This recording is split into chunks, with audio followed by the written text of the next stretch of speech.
The team at Santa Monica Studio put a lot of work into just like creating this sort of Norse world of God of War. And, you know, that extends to the trolls themselves. They have a unique language that they speak amongst each other. So there's actually, this big fella's actually saying something, I don't know what, but I'm assuming it's like, get out of my way, pesky insect.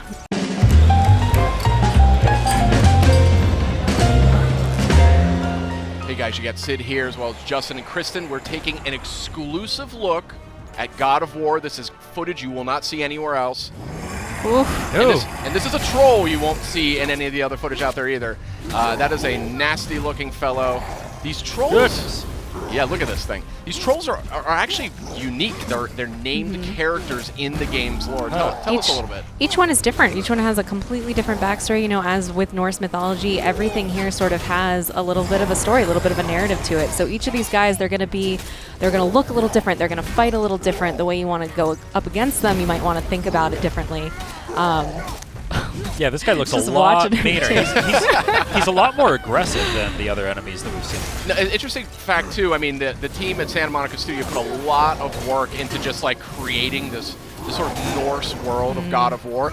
And, you know, that extends to the trolls themselves. They have a unique language that they speak amongst each other. So there's actually, this big fella's actually saying something, I don't know what, but I'm assuming it's like, get out of my way, pesky insect. But they got a bit of a chip on their shoulder because I think part of the backstory is that they've been betrayed by the gods, you know, and they have all these different cities and villages. And I'd be mad, too.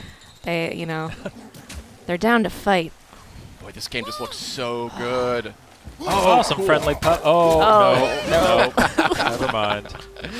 You know, you're seeing just a different side of God of War with this game. That camera. The glowing eyes are an interesting touch there. Yeah. This camera, I think, is worthy of discussion because, I mean, this is it's seamless. It's like a one-cut game. They don't, like, cut to cinematics or cut to another character. Exactly. Yeah, and even the camera angle, it's a lot closer to Kratos, a more intimate camera there. Yeah, a lot more intimate and really makes you feel like you're there, you know? Yeah, especially during combat, you sort of feel the impact of every hit. It sort of shakes just a little bit.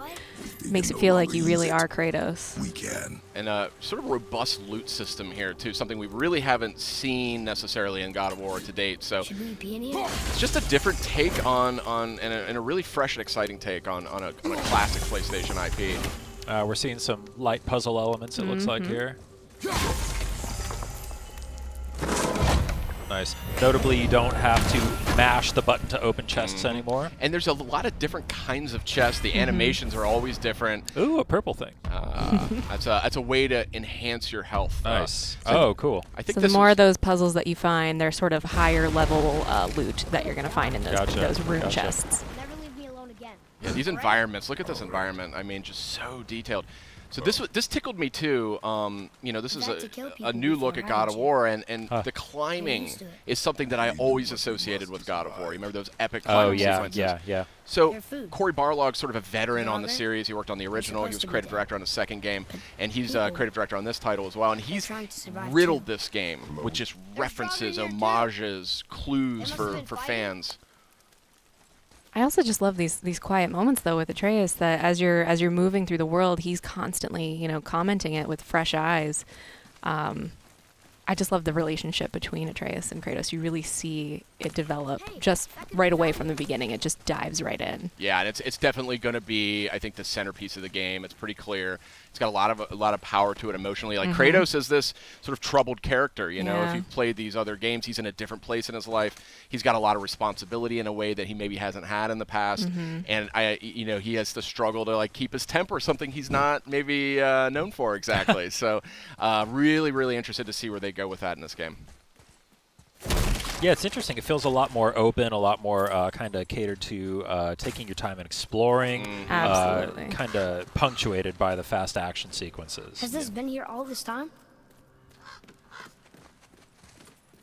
Just beautiful. Why don't you help me up there? Oh, here we have you know, this Leviathan axe. This is the Kratos' new weapon of choice, and has a lot of impact in combat, but it also has some properties that sort of lend themselves to puzzle solving as well. Wait for me, boy. This fog is gorgeous. Yeah, that is some crazy looking fog there. Atreus! Well, hope you liked exclusive sneak peek here at God of War. This is footage you won't see anywhere else, and we are all dying to play it when it launches on PS4, April 20th. See you next time.